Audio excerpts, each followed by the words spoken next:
Hey, welcome back to Twin Cities Live. If you have been on the World Wide Web in the last 6 months or in the last 6 minutes, you might be familiar with this trend. Have you seen this? It's called a morning shed. This is bonkers.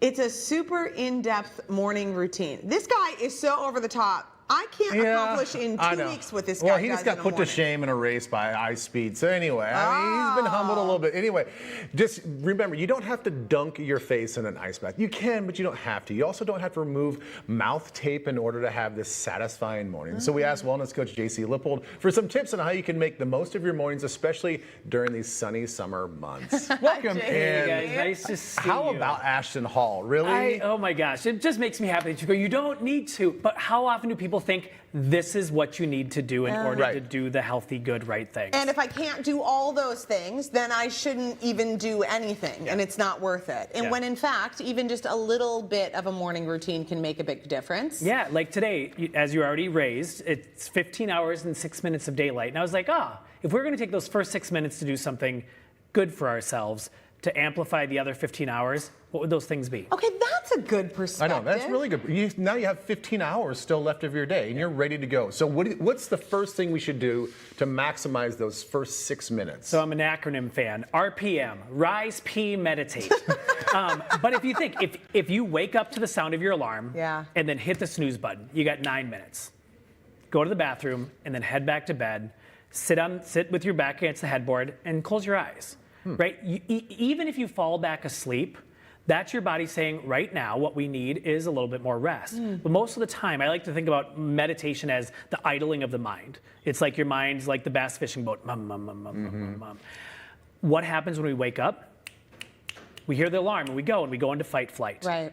Especially if you look at your phone. Especially if you look at your, Correct. Especially if you look at the news, look at the message, look at the whatever. Even look at your calendar. Yeah, You're like, oh boy, here's a big day coming up. Well, and because we're supposed, it's good to have busy days. It's good to have things to do. But the human body is designed to be about 90% rest, digest, 10% fight, flight. What do you think most of us are in? So in 2025, post-industrialization, the last 15,000 years, there's a lot of times when people live, I'm being a little dramatic, but 90% fight, flight, 10% rest, digest. I mean, again, we wake up to a buzz. We wake up to a child or I have 10 minutes to do. So in that 9 minutes, wake up, restroom, sit and idle. Your body will go back into a wondering, into a curiosity state, into that rest, digest. And then when your alarm buzzes the next time, you're ready to go. Okay, should we think about anything in particular when we're in that little meditative What state? should I accomplish when I'm meditating? And how often do people not meditate because they think, oh, I'm not good at quieting my mind, or I'm not good at being still? If in the idling your mind fills with stuff, notice it. I always like to think about like you're at the dentist's office and there's that fish tank in the corner. Watch the fish, see where they go, and all of a sudden it's like, oh, the puppies are on the TV. Oh, did they call? No, they didn't call me. That's what meditation is designed to do, to allow the thoughts to happen that don't happen when you are doing. So it's almost just like okay being bored.